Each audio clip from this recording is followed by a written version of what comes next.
Hello and welcome to Background Briefing, available 24/7 at backgroundbriefing.org. I'm Ian Masters, and today we'll examine a number of stories and issues in the news. We'll begin with a horrific wall of water that swept away hundreds, if not thousands, of lives in Nepal and Tibet as a result of a glacier collapsing in the Hindu Kush Himalayas due to climate change. Joining us from Nepal is Manju von Rospatt, a Kathmandu-based former research fellow at the Nepal Economic Forum and a freelance journalist. Her research focuses on international affairs, photography, arts and culture, and the politics of identity, migration, and borders. She has an MA in Development Studies from the International Institute of Social Studies in The Hague, focusing on social policy. Then we get an assessment of the 1-2 punch to U.S. power and credibility in the Middle East after Biden's failure to stop Israel's assault on Gaza swept away any residual U.S. moral authority, and Trump's debacle in Iran has shattered the illusion of American military omnipotence. Joining us is Marc Lynch, Professor of Political Science and International Affairs at George Washington University, where he is the Director of the Project on Middle East Political Science. He is the author of The New Arab Wars, Uprisings and Anarchy in the Middle East, and the co-author of The One-State Reality, What is Israel-Palestine? And he has an article at Foreign Affairs we will discuss, The End of the American Middle East, Iran and the Last Gasp of a Failed Order. Then finally we'll speak with J.B. Branch, the Big Tech Accountability Advocate for Public Citizens Congress Watch Division. He leads public citizens advocacy efforts on artificial intelligence accountability, consumer data and privacy rights, tech product safety, platform oversight, and child online safety protections. Previously, he advised the Department of Justice on privacy concerns surrounding locative devices and registries for people with autism, and held a legal fellowship with the Center for AI and Digital Policy, where he promoted AI policies that ensured democratic values. We'll discuss the $18 billion settlement Meta has offered after decades of damage done to children and teens from its social media platforms. And before we begin, for over a decade we have warned that Trump is both a criminal and likely a traitor, not to mention he's mentally unstable, egomaniacal, woefully ignorant, wildly incompetent, insatiably greedy, and spectacularly corrupt. Now it should be clear to all that Trump is doing everything he can to rig the next election and end American democracy as we know it. During these critical months, weeks, and days before the November elections, Background Briefing will intensify its investigations to expose MAGA chicanery, criminality, and cruelty, while exploring strategies and popular movements to ensure a massive turnout to remove our corrupt autocrat, as the Hungarian people showed us by getting rid of Trump's buddy Orbán in a landslide.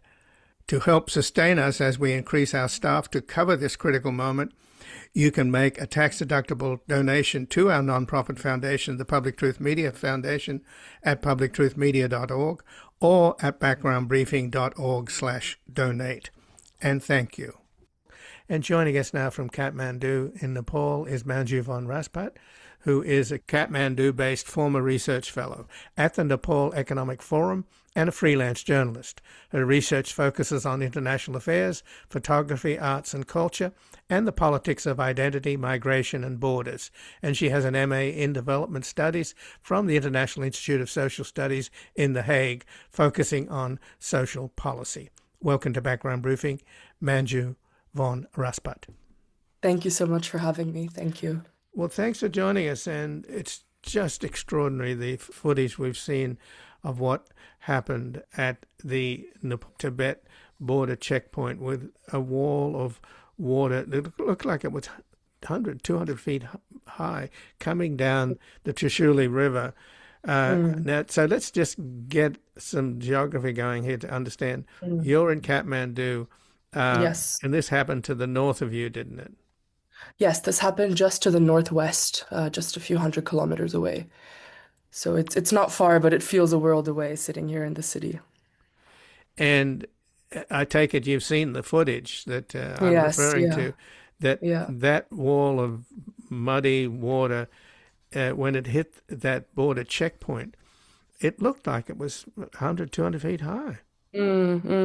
Yeah, it's horrific. It looks like a tsunami of sorts, and you can just see the desperate last moments of people running away, trying to find safety. And we haven't been able to get any official reports on the situation there currently, but it's assumed that perhaps no one or very few people have survived that situation.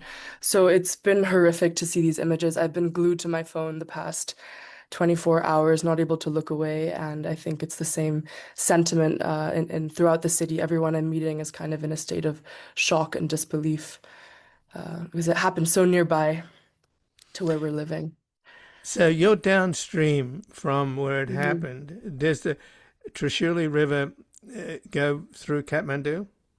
It doesn't go through Kathmandu. No, it actually goes kind of south southwest. So Kathmandu is in an interesting position because it's a valley and it's kind of higher up. So there's very little flood risk from these glacial lake outburst floods.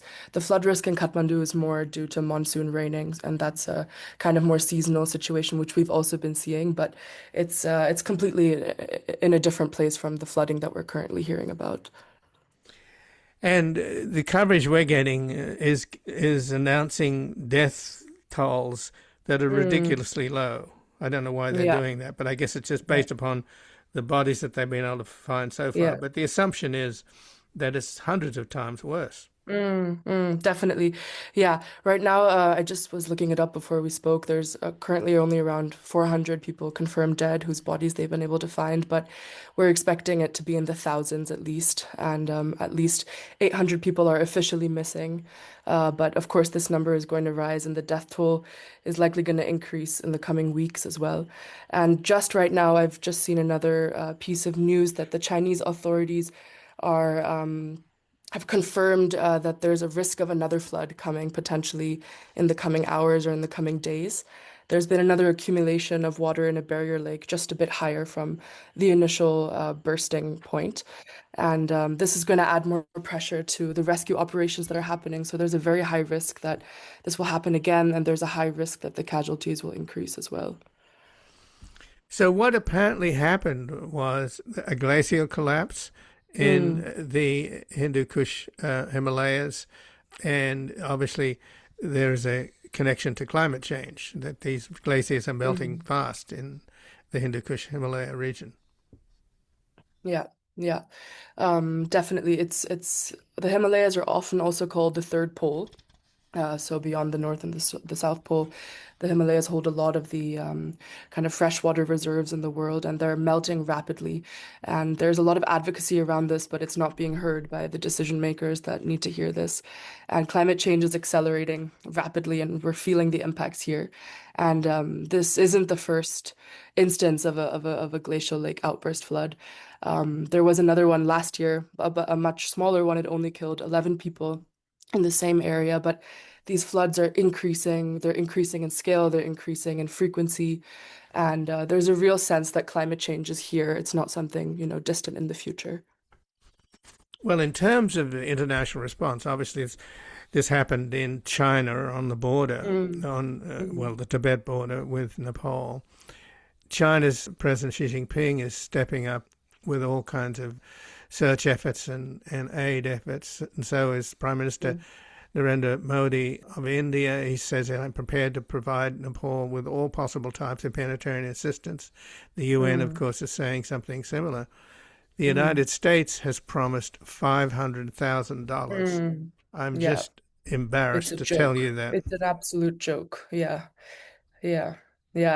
I was looking at this as well. It's a really slim amount, and I think it's speaking to the state of the US's approach towards dealing with climate change and dealing with development funding and humanitarian support in general. So it's an absolute pulling back of the US from the international stage and from a situation of climate change, which they have created.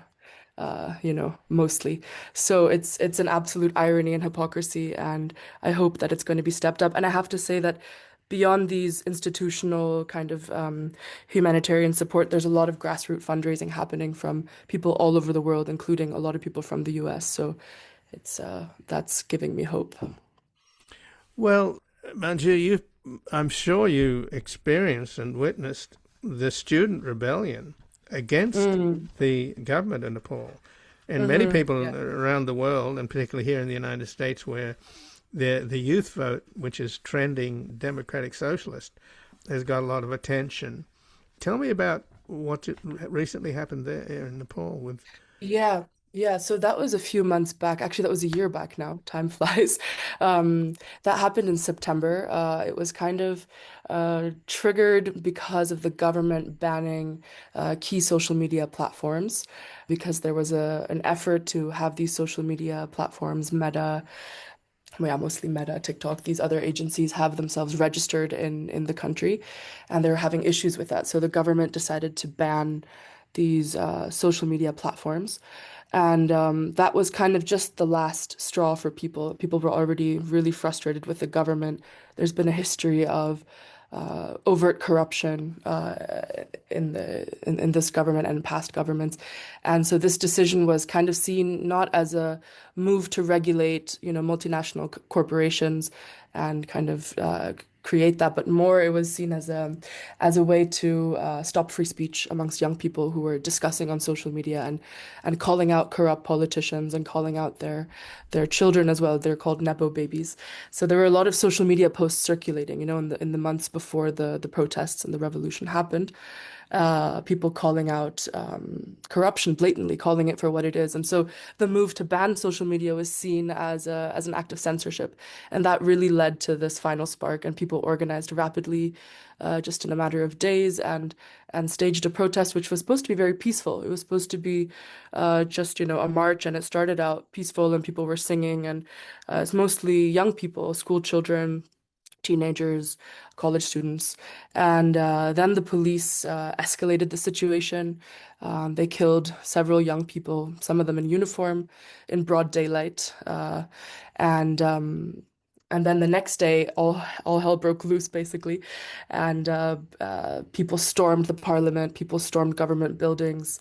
People were rioting, so filled with rage and kind of taking that anger out on the government. And that led to politicians stepping down immediately, almost just within 48 hours of the beginning of that protest. It was insane to witness, such a rapid turn of events. And then for some time, there was no government. For 3 days, there was just no government. So it felt like we were all in free fall. And it was a feeling of absolute fear and anarchy and confusion about what's next. And then immediately there was a new interim government, which was sworn in upon kind of a decision amongst the Gen Z Youth Coalition, which emerged out of that protest, and the Nepal army and the representatives of the government. And they negotiated this interim government to happen. And they kind of were the custodians of security in some way. And in March, was it April? In March, there was another election. And that election, you saw a lot more young politicians and kind of a whole new party, an independent, the so-called RSP, much more kind of ideologically diffuse, but much more clearly anti-corrupt party kind of emerged. So now there's been an absolute political regime change. And the exciting thing about this government, there's also controversies, but the exciting thing about this government is that they're much younger, they're much more open. Many of them have studied in multiple places, also abroad, and many of them are open to working on issues of climate change. So there's a real sense of hope that with climate change, this government will be more cooperative and proactive. Yeah. So, Manju, will they be put to the test now that there's this massive tragedy? Definitely, yeah, the expectations are really, really high. People are in absolute despair, and I think everyone is really in shock, and we haven't quite grasped what's happening and what needs to happen next. But I think the task is really clear. The government now has a really huge task. They need to be better with, warning their citizens before these events happen. We can't have this happen again. And the thing is, these things will happen again. Climate disasters will continue. We can't prevent that. We can only prevent, people being in harm's way. So the government needs to really invest in early warning systems and better coordinate with its counterparts internationally, with China. And they need to advocate more at COP31, at these international forums. They need to call the global north out. They need to have people shift away from fossil fuels. They need to demand more climate finance. So the government has a huge task, not just in terms of humanitarian relief right now, but in terms of thinking for the long term they have a huge task. And how does the relief that the Chinese government and the Indian government have promised, and of course we pointed out the disgraceful $500,000 that the United States is Mm. putting up, how does it get to where it's needed? Yeah, I don't know too much about this, but I've been seeing videos of Indian and Chinese counterparts bringing in a lot of aid and pledging money as well. So I think on the Chinese side, there's been a massive relief operation because on the Chinese Tibetan side, there's also been a lot of casualties and a lot of destruction.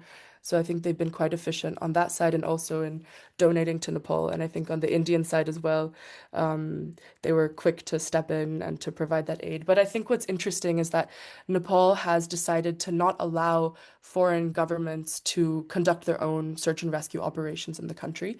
Because in 2015, just a decade back, there was a huge destructive earthquake in the country. And at that point, there were many foreign countries who lost their foreign nationals who were in the country at the time. So they had conducted their own search and rescue missions. And the government realized that that was a massive coordination problem and led to many challenges for them institutionally. So this time around, it's all underneath the jurisdiction of the Nepali authorities who are doing search and rescue and who are just taking the financial and material support from their counterparts abroad. But they're really trying to be more strategic with the way that aid is delivered. And it's interesting because I don't think it's just the government that has learned a lot of lessons from past disasters, but I'm really seeing how quickly citizens are springing up to action. I'm in a few different WhatsApp groups where people are circulating, the materials that are needed, donations that are needed, and people are really quick to get organized and be ready because this isn't the first time that something like this has happened.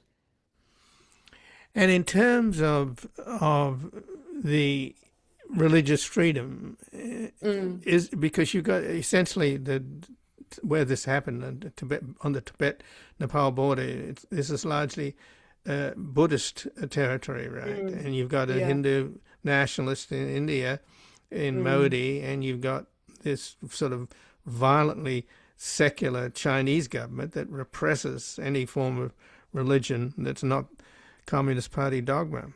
So, how are the Buddhist community, how is it responding to, well, how is it surviving in effect? Am I suggesting, or am I in any way correct in yeah. suggesting that there's some religious oppression going on? Yeah, it's definitely, but it's a very complex and loaded topic for sure. And I think we'd have to talk about that at length in another context. But definitely, I mean, I think that there's a lot of geopolitical um, undertones to this entire context that are important to understand. And and yeah, definitely the way in which India positions itself vis-a-vis China and China positions itself vis-a-vis India is definitely an important thing. And yeah, in terms of religious freedom, it's interesting. I was recently in China, and I went into the eastern Tibetan region of Kham, which is in the Sichuan province of China, and I had grown up with this understanding of religious freedom being basically completely squashed in China. But what I saw there was a bit more mixed, like there's also a lot of people who are still actively going to monasteries. The monasteries are still actively functioning, of course, under complete surveillance and control of the party, but they're still able to, there's people are still able to practice Buddhism. I think now there's much more of a crackdown with the recent policy in July to kind of squash any anti-separatist sentiment. But religious freedom, I think it's a more mixed picture than we hear in the US. And I think sometimes it's important to have a more nuanced take on it because people do practice Buddhism, and people do practice their religions in China and in Tibet. And there's not just Tibetan practitioners, but there's also many Han Chinese practitioners who are drawn to Buddhism, and that's allowed to go freely. Just it has to be under the conditions that the party deems necessary for them to keep their control. So, Yeah. just in closing, then, Manju, is there any international aid groups that you could recommend, Mm. given the United States government under Trump is putting up $500,000? Yeah, definitely. Thank you for asking. I would definitely recommend donating to the Red Cross, donating to Action Aid, or donating directly to the Prime Minister's Disaster Relief Fund. Right now, we're being told to kind of go through these institutional mechanisms rather than kind of donations and fundraisers from people we might know because there might be instances of fraud. So those are the ones I would recommend and the ones that are most trusted. And I've also been collecting funds through those for donating it further to those sources. Well, Manju on Rospatt, I thank you so much for joining us here. Thank you so much for the opportunity to speak about this. And again, I've been speaking with Manju von Rospatt, who is a Kathmandu-based former research fellow at the Nepal Economic Forum and a freelance journalist. Her research focuses on international affairs, photography, arts and culture, and the politics of identity, migration and borders. And she has an MA in Development Studies from the International Institute of Social Studies in The Hague, focusing on social policy. We're going to take a brief station break. We're back with an assessment of the 1-2 punch to U.S. power and credibility in the Middle East after Biden's failure to stop Israel's assault on Gaza swept away any residual U.S. moral authority, and Trump's debacle in Iran has shattered the illusion of American military omnipotence.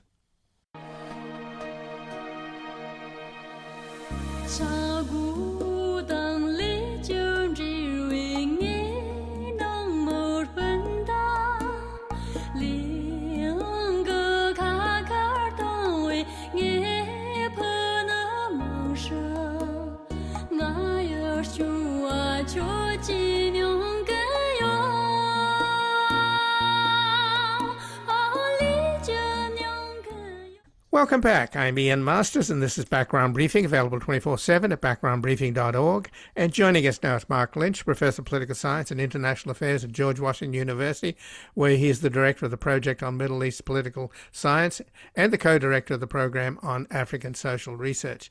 He's the author of The New Arab Wars, Uprising and Anarchy in the Middle East, and the co-editor of The One-State Reality, What is Israel-Palestine? And he has an article at Foreign Affairs, The End of the American Middle East, Iran and the Last Gasp of a Failed Order. Welcome to Background Briefing, Marc Lynch.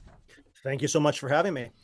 So, Marc, in your article you point out, and there's many been suggesting that there's a kind of comparison now to the U.S. disaster in the Persian Gulf, or at least the Trump-Netanyahu disaster, to the 1956 Suez Crisis, where the British, the French, and the Israelis attacked the Suez Canal and occupied it briefly. And, of course, it was, talking about last gasps, it was very much a last gasp of colonial imperialism from the British and the French, and I guess mendacity on the part of the Israelis. But what was overlooked about the consequences of the Suez War, brief as it was in 56, was that there were bigger fish to fry and greater consequences globally, because this is in the middle of the Cold War.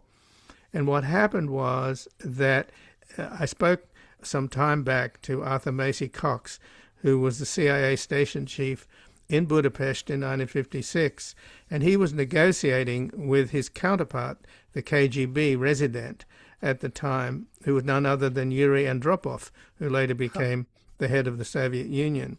And they negotiated a deal with the rebels, if you will, in Hungary that were rising up in a kind of Prague Spring, an early Prague Spring in 1956. And Khrushchev, who was certainly not like Stalin, he had decided, apparently, to let this government form a government, these reformers. But then when the British, the French, and the Israelis attacked Suez and took the whole Hungarian crisis off the headlines, the Russians then reneged, they turned around, they murdered the very people they'd negotiated with and cracked down, and the rest is history. So do we have a similar situation here with Trump and Netanyahu's disastrous war in Iran happening at the expense of bigger geopolitical fish to fry, like relations with China and Russia? That's a really interesting perspective on Suez. The way I was thinking about Suez in relation to this current fiasco is the ways in which, even though it seems like it caused the collapse of the British and French position in the Middle East, it actually more revealed things that have been building for quite some time. And, things like the rise of nationalism and Arab nationalism specifically, and anti-colonialism. but also the much weaker foundations of geopolitical power, both economic and military, which the British and the French just didn't really realize or didn't want to face. And I think that's a real comparison here, where the Trump administration has this very crude belief in the omnipotence of American military power, the lack of any need for diplomacy or international norms, international law, and just this idea that if they decided to bomb Iran, then of course we would win. And the only thing that had sought that before was the weakness of American presidents who didn't pull the trigger, such as it is. And I think that the complete failure of the U.S.-Israeli war on Iran has, really kind of shown exactly the same kind of failure to understand the new geopolitical realities. Being able to bomb and destroy things just isn't enough anymore. And the United States, under Trump, has burned all of its alliances. It has completely squandered its any kind of moral standing or claim to global leadership as it goes after one ally after another. And I really think that they believed that this demonstration of American might would bring everybody running back, scurrying to be America's friends again. And of course, that's not what happened. And Mark Lynch, in your article at Foreign Affairs, The End of the American Middle East, Iran and the Last Gasp of a Failed Order, you point out that the years ahead promised further discord. Israel and Iran have a shared interest in keeping the Middle East in a state of lawlessness and violence. So there does appear to be a kind of symbiosis between the hardliners in Iran and the right-wing government of Netanyahu and his coalition in Israel. They sort of need each other. They feed off each other, don't they? Yeah, and it's a real intriguing dynamic that we're seeing shaping up where, most of the Gulf states, even though they don't like Iran very much and, they were moving towards normalization with Israel, but on their own terms, mostly they were focused on, they wanted economic development, they wanted calm so they could get on with these political and economic transitions they were trying to do. But, Iran has always thrived on antagonism to the West. Its entire economy is built around surviving under sanctions, which, you might say that weakens their economy, but it actually strengthens the grip of the regime in all kinds of ways. They control the black markets. The people they're dependent on them for even basic survival, necessities, rebuilding, and everything. And so it's actually quite useful for Iran to be leaning into the kind of maximum pressure economic sanctions that Trump is now falling back on now that the military campaign has failed. And meanwhile, Israel has absolutely no interest in listening to American guidance. We've proven all through Gaza under Biden and Trump that we would do nothing to restrain them. And they're pushing forward and doing things which go directly against American interests, or at least our professed interest. It looks like they want to hold on to territory in Lebanon and keep bombing it at will. They've expanded into Syria and show no signs of leaving Syria.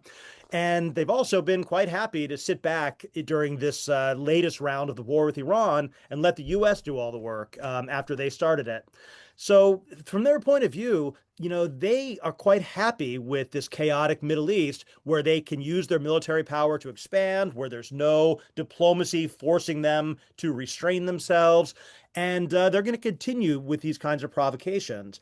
And what that leaves us with is a regional order where the United States isn't able or willing to impose any kind of restraint on any of the actors, really. And to go back to your initial point about the geopolitical implications there, they are going to continue looking out towards China or towards diversifying their alliances, forming middle power alliances like you've just seen with Saudi Arabia, Turkey, and Pakistan, finding ways to protect themselves in a world where they simply cannot rely on the United States. Right, and that was first enunciated by the Prime Minister of Canada, who's now under assault from Trump with tariff wars. And it's very interesting what Carney said, something along the lines of when the United States signs agreements, it signs them in pencil. And when you have no credibility, then you're not a reliable or useful ally. And I think in the U.S., in Washington, we're used to the Gulf states complaining constantly about feeling abandoned and all of that. But this time it's different. I mean, they basically have always believed that their security and survival depends on American protection, and at the end of the day, the U.S. might be annoying, they might be demanding, they might be expensive, but they could at least keep them on their thrones and protect them from Iran. And when the United States launched this war against Iran and exposed them to Iranian counterattack in really unprecedented ways, and for some of them, like with Qatar, their entire economic model of liquid natural gas production and export has come to a grinding halt. This is putting their own survival in jeopardy. Their strongest ally has become the greatest threat to their own survival. And so I think that we really are entering this new world where a lot of people expect things to just kind of settle down and go back to the way they were. And I just don't think that's what's going to happen. But it's worse than that in a way, and you've pointed it out in your article at Foreign Affairs, Marc, that Israel's assault on Gaza, particularly under President Joe Biden, swept away any residual moral authority the United States could claim. Trump's debacle in Iran has shattered the illusion of American military omnipotence. So it's been a 1-2 punch. It really has been. And really, the way that in my recent book about U.S. foreign policy in the Middle East, I talk about the how any kind of leadership, any kind of order depends on this combination of power and purpose, where you have some sense of shared goals and you aggregate your power in order to protect those goals. And what the United States has done under Biden and Trump has basically, as you said, to completely shred all of that. We're no longer seen as powerful. We're not seen as reliable. We're not seen as as standing for any positive thing. And I think that many people now, they look at the Iran war as the main thing which is causing this collapse of American leadership. But I really do think that we need to take a hard look at Gaza and what Biden did to American standing by facilitating the Israeli war in Gaza. Well, you point out that under American stewardship, we're talking about the post-Cold War, catastrophic wars have shattered Lebanon, Libya, Sudan, Syria, and Yemen. Well, you also have to add Iraq and Afghanistan, don't you? Of course, yeah. And I think the where I break with a lot of my colleagues in Washington is that many people would agree with what I've said up till this point about the disaster that Trump and Netanyahu have brought about. And they'll compare that to what they think is this, generally good and successful regional order that the United States had been protecting for all those years before Trump threw it away.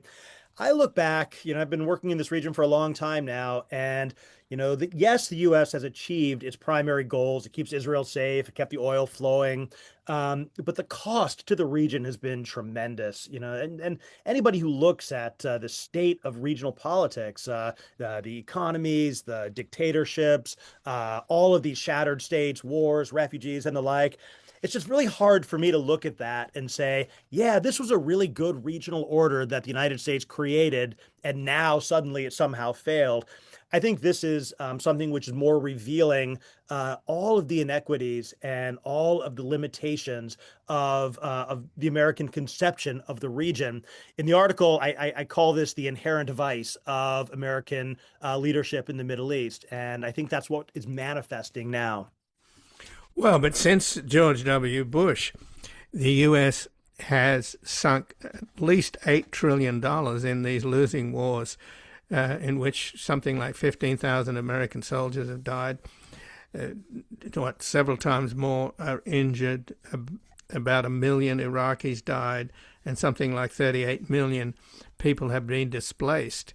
So when we learned just recently that our national debt is now past $40 trillion, if you subtract the 8 trillion from the 40, and then you have to add a trillion more, because I don't think we're going to get out of this mess in the Persian Gulf very soon, and we don't even know what the price tag is.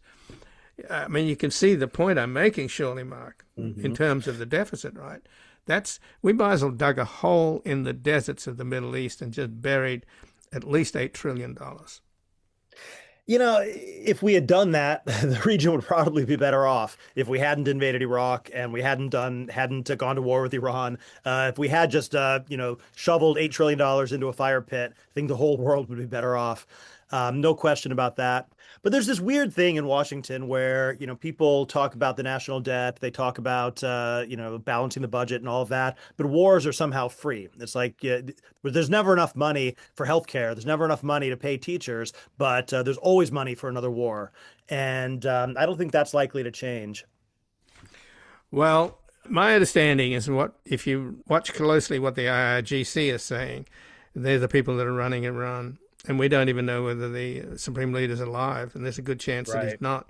What the IRGC is saying is that they don't think the real war with the United States and Israel has started.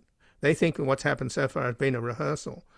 Do you think that's possible, that in fact there may be an even greater war once these economic sanctions, if they do create instability in Iran, then this regime is likely to strike out as it's done before, kill its own people?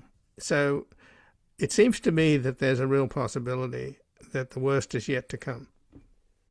I think the worst is very much possibly still yet to come. And the reason for that is that, from the Iranian point of view, from their perspective, the beginning of the bombing campaigns by Israel and the United States, and then the second round of war, it wasn't really that big of a change. From their perspective, they've already been at war with Israel and the United States for decades, and this was a qualitative change, but not one which was fundamentally new or fundamentally different. Going from a gray war to a hot war isn't the same as going from peace to war or even stability to war. And so I think they do tend to see this in kind of phases and stages. And one of the things that is really interesting from the Iranian point of view, kind of looking at how they assess things, is that they believed that they were sending clear signals in the way that they were kind of graduating their attacks on Israel, what they were attacking, what they weren't attacking. They believed that at various points over the last 5 to 7 years, they showed moderation and restraint and kind of expected that signal to be received. And the lesson that they've learned is that none of that mattered, that they still got this massive attack and everything else that we've been following in all of its in all of its devastation and chaos. And so that's a really important and troubling lesson that they've learned, is that moderation doesn't pay, restraint will not be rewarded, and they, just because we have decided that we're not going to bomb them anymore doesn't mean that they believe that the war is over. And so I think that there's been a systematic and consistent underestimating and misunderstanding of Iranian capabilities and ingenuity and ability to find ways to engage in asymmetric warfare. And I don't think that anybody should look at where we are right now, breathe a sigh of relief, and expect that we're going back to something that resembles stability. So just in the last minute then, Mark, back to the notion that we've been sucked into the Middle East and it's been an absolute waste of treasure, lives, and political focus, and that we should have been more focused on China and Russia and other theaters. The CIA director just came back from Moscow, where apparently he met with his counterparts and warned them for Putin not to start a little sort of war to test NATO's resolve and Article 5. Apparently the intel on that is strong enough to have the CIA director go to Moscow to issue that warning. There you have the point that I'm trying to make, surely, that we're not minding the store, we're not watching the right place. It's worse than that, because the way that Trump has, kind of shattered and shredded all of our alliances means that Russia has a serious reason to believe that if they did attack Europe, that the United States would not come to its defense. That why would we expect that Trump to honor Article 5 and defend NATO when he doesn't live up to any other commitment or treat any allies as allies? If you're willing to threaten to invade Greenland, or you're now talking about, the trade war, economic war with Canada, our closest ally, then why not take a shot at it and test and see if you can finally tear NATO apart. So it's nice that that Trump did send the CIA director there to send that message. He shouldn't have to send it, and it's very unlikely that it will make any serious difference in Putin's calculations. Right. And of course, the other incentive on the part of Xi and Putin to get up to some mischief is that our munitions have been depleted to the point where we are vulnerable. We've talked about in Washington, we've been talking about a pivot to Asia for the last 20 years, and now there's no aircraft carriers in Asia. Instead, they're coming back over to the Middle East, where our entire structure of military bases that have been the physical manifestation of American hegemony since 1991 were all just like destroyed in a month by Iran systematically and probably permanently. So we've used up a tremendous amount of our firepower, of munitions. Those things take time to rebuild. And it's not just that the United States doesn't have the stocks for itself. It also means that they're not going to be able to give them to our allies to defend themselves. So it really is a catastrophe, not just for the Middle East, but I think for global order as a whole. Well, Marc Lynch, I thank you very much for joining us here today. Thank you so much. And again, I've been speaking with Marc Lynch, who's a professor of political science and international affairs at George Washington University, where he's the director of the Project on Middle East Political Science. He's the author of The New Arab Wars, Uprising and Anarchy in the Middle East, and co-editor of The One State Reality, What is Israel-Palestine? And he has an article at Foreign Affairs, The End of the American Middle East, Iran and the Last Gasp of a Failed Order. We're going to take a brief station break. We're back discussing the $18 billion settlement Meta has offered after decades of damage done to children and teens by its social media platforms.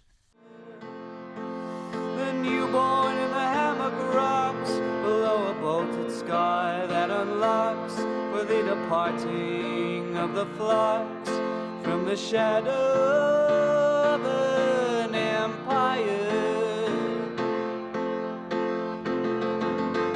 God loves a trier, an articulate liar. The auctioneer makes it clear and booms. Can you bid any higher? Or is the gentleman at the back a buyer in the shadow? Welcome back. I'm Ian Masters, and this is Background Briefing, available 24/7 at backgroundbriefing.org. And joining us now, J.B. Branch, the Big Tech Accountability Advocate for Public Citizens Congress Watch Division. He leads public citizens advocacy efforts on artificial intelligence accountability, consumer data and privacy rights, tech product safety, platform oversight, and child online safety protections. Previously, he advised the Department of Justice on privacy concerns surrounding locative devices and registries for people with autism, and held a legal fellowship with the Center for AI and Digital Policy, where he promoted AI policies that ensured democratic values. Welcome to Background Briefing, J.B. Branch. Thank you for having me, Ian. Well, thanks for joining us. And there was a settlement announced yesterday with 47 states and the District of Columbia by Meta. The Meta agreed to pay out an initial $12 billion over 10 years, and then it will pay another $5 billion if YouTube, TikTok, and Snapchat also reach settlements with the states. And already I understand that TikTok has reached a separate agreement to pay out $400 million in a settlement with the Justice Department over claims it illegally collected kids' data. So it looks like the law is catching up with these big tech companies, but what they've done is a fait accompli for years, right? I mean, how much damage has already been done? Well, yeah, I mean, I think, the business model for a lot of these tech companies has been one in which they're almost incentivized to unleash products, not really worry about the harms that they cause to society, while fully knowing or being warned about the harms that they are causing. Wait until they're sued, and that there can be 10 years, 15 years, 20 years in between the time in which a product is released, in which point they're making billions of dollars. In Meta's case, Meta profits roughly about $60 billion per year. So having to pay out, $17 billion, initially 12 billion over the course of a decade is really pennies on the dollar in comparison to all the harms that they've unleashed. So the information in this case appears to have come from an internal whistleblower, the Meta engineer and whistleblower Atura Behar. His testimony was pretty powerful, right? Yeah, it's pretty damning. And as was the evidence, I mean, there were just slow drips of information of Meta employees joking around with one another, saying that they know that Instagram and Facebook are addictive to children, that their model of business, that their business model is essentially one of hooking and addicting kids.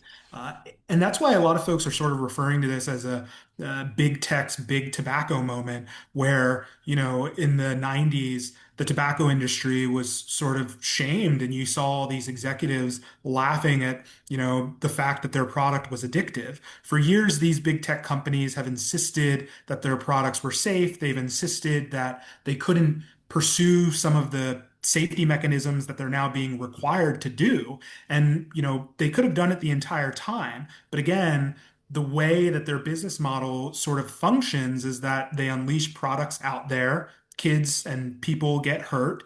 They make billions along the way. They just wait until the litigation or lawsuit falls into their lap, and they know that it's going to be a minimal amount compared to how much money they've earned in the years in between. Well, Meta's corporate philosophy, enunciated by Mark Zuckerberg, is move fast and break things. Yeah, and I mean, there's really nothing that's off limits for them. I mean, there's children, our democracy is in play. There have even been instances in which, folks who have been tasked with uh, flagging AI have been exposed to harms like child pornography and having to flag those as concerning. So, I mean, there really isn't, anything that's off harms when they say move fast and break things. Everything's in play for them. Well, I mentioned the Meta engineer and whistleblower Atura Behar, who gave pretty damning testimony. I guess when you brought up the similarities between big tobacco's obstruction and years of denial, finally what broke the dam wasn't a whistleblower. I remember 60 Minutes did a whole piece on it, and that was suppressed, but eventually it was revealed. Yeah, and what Behar's testimony really showed was sort of that Meta had this, almost like don't ask, don't tell policy. They knew that the harms to children were far more than they were publicly acknowledged. They knew, for example, that Mark Zuckerberg was completely aware of the harms that were befalling kids.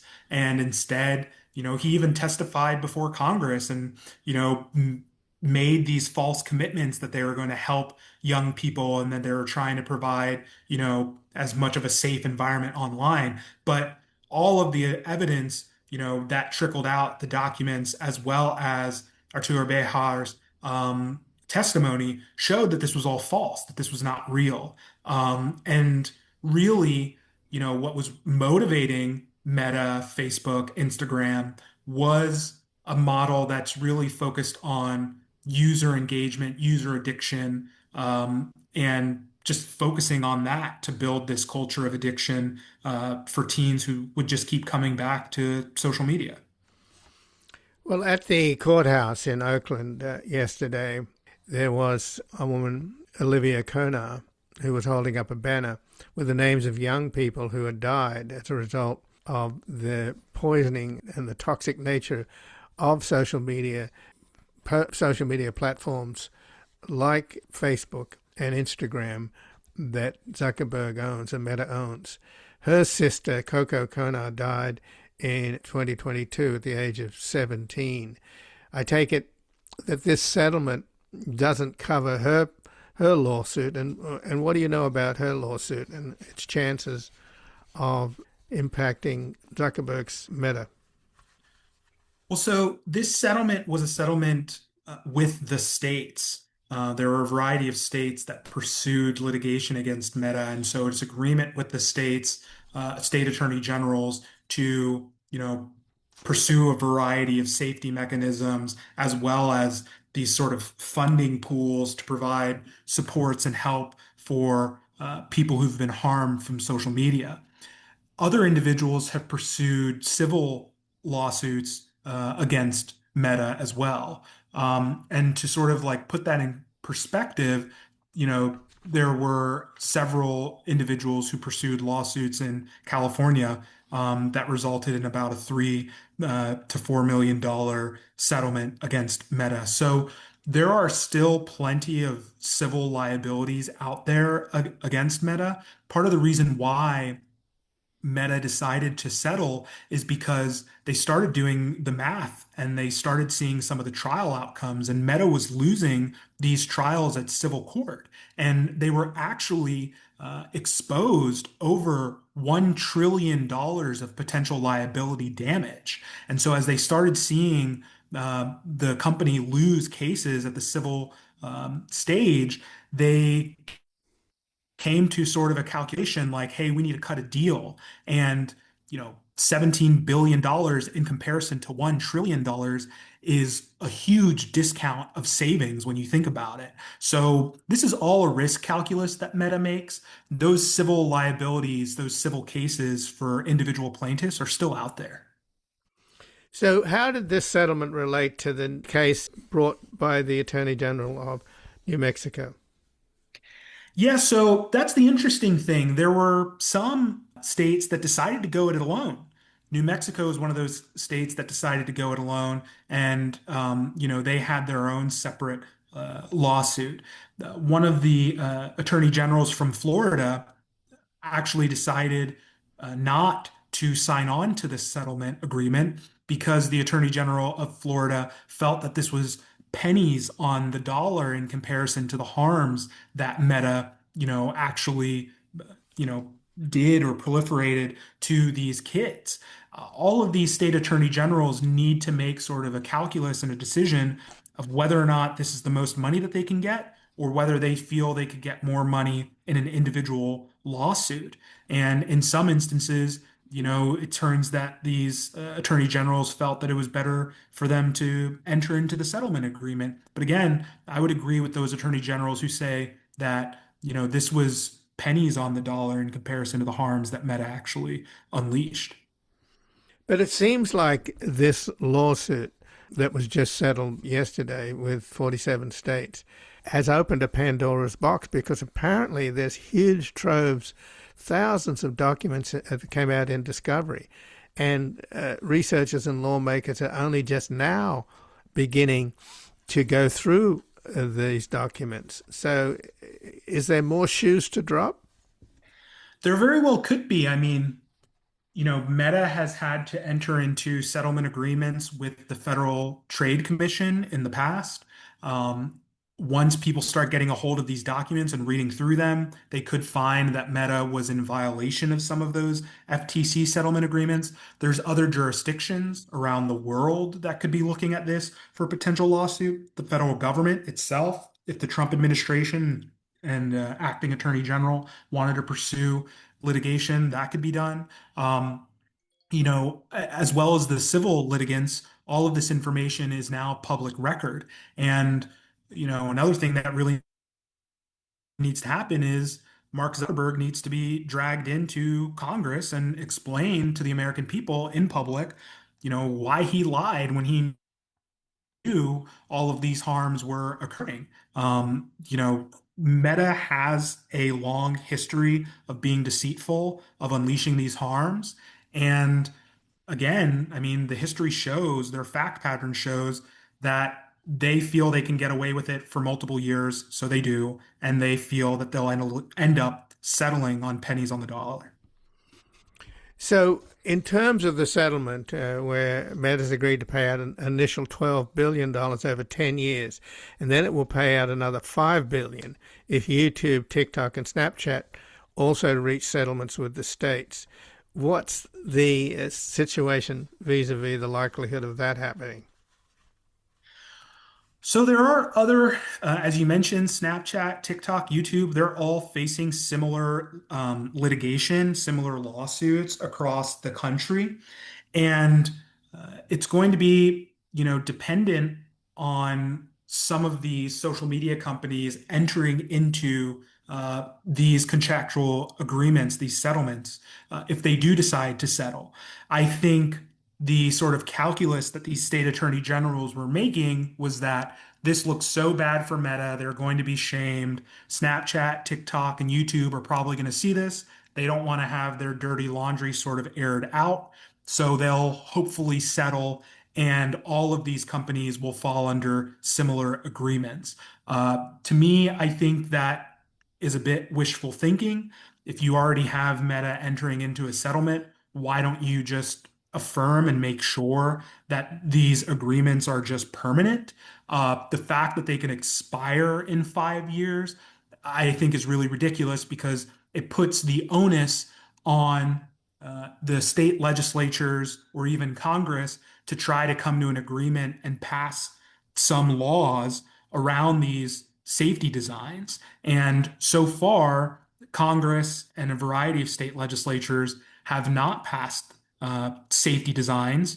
And part of the reason why is because these big tech companies have thrown millions of dollars, lobbying dollars, in fighting against it, saying that it would make their, businesses impossible to compete, that they would just lose too much money. And that was never the case. It's all just a matter of coding. It's fairly simple for them to do. They just don't want to do it because they know it goes against their addictive business models. And how much profit is Meta making per year? Did you say it's 60 billion? Yeah, they profit $60 billion a year, and they bring in roughly $200 billion in revenue. So again, having to pay out approximately 1.5 billion per year is laughable in comparison to their net profits or their net revenue. And these are the same billionaire owners of Meta, Zuckerberg, and then the owners of Google. They're all threatening to leave the state of California because of a one-time billionaires tax that's on the ballot. They're spending a lot of money on disinformation to make it sound like actually the average citizen's going to have to pay, not the billionaires. So it's a bit rich, isn't it, that these guys are freaking out over having to pay a little bit of surplus tax on their massive, massive profits for 1 year and threatening to leave the state and, spending a lot of money on propaganda in terms of advertising against the proposition on the California ballot in November. Yeah, I mean, it's rich. It's just so ridiculous. It's disgusting. I mean, these companies, time and time again, try to act like they're regular Joes or like they're mom and pop shops on Main Street. They are not. They're anything but that. Um, you know, in the United States, there used to be some form of corporate citizenship or corporate goodwill. These tech companies absolutely do not abide by those types of principles.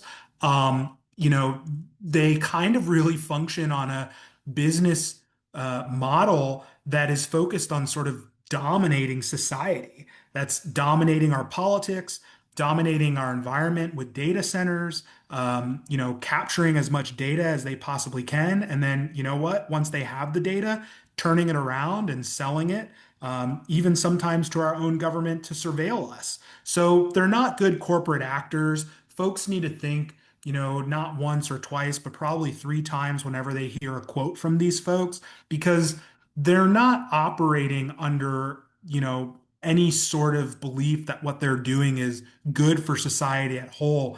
I mean, in comparison to other industries, they really, really are selfishly thinking about themselves to the point of, destroying democracies, destroying our environment, destroying kids' childhoods. So, it's really gross. And that's why, at Public Citizen, we've underscored we're going to keep watching this because we're not under the belief that Meta has had a moment where they've realized their wrongs. Well, J.B. Branch, I thank you very much for joining us here today. Yeah, thank you so much for having me. And again, I've been speaking with JB Branch, who's a big tech accountability advocate for Public Citizens Congress Watch Division. He leads public citizens advocacy efforts on artificial intelligence, accountability, consumer data and privacy rights, tech product safety, platform oversight, and child online safety. And previously, he advised the Department of Justice on privacy concerns surrounding the locative devices and registries for people with autism, and held a legal fellowship with the Center for AI and Digital Policy, where he promoted AI policies that ensured democratic values. And this has been Background Briefing. I'm Ian Masters, and I'd like to thank producers Graham Fitzgibbon and Asher Price. And if you've missed any of today's program and would like to explore our vast archives, you can visit us at backgroundbriefing.org, where we'll include extended interviews searchable by topic and have made it easy for you to sign up for the daily email updates that provide links to resources, articles, and books discussed on the program. Also, you can find links there to subscribe wherever you get your podcasts, and we highly encourage your ratings and reviews on these platforms. And you can find us on Twitter, Blue Sky, and Facebook at Ian Masters Media, and our new social media managers, Evan and Luke Susswood, are also posting highlights from the show on YouTube, TikTok, and Instagram at Ian Masters Media. So please do help us reach more listeners by sharing this program with friends, family, and colleagues. And to help us sustain this program into the future and assure it remains free to all, please take a moment to support us by going to backgroundbriefing.org/donate, where your tax-deductible donations, large and small, keep us broadcasting. And I'll be back again tomorrow with another Background Briefing at backgroundbriefing.org. Bye for now.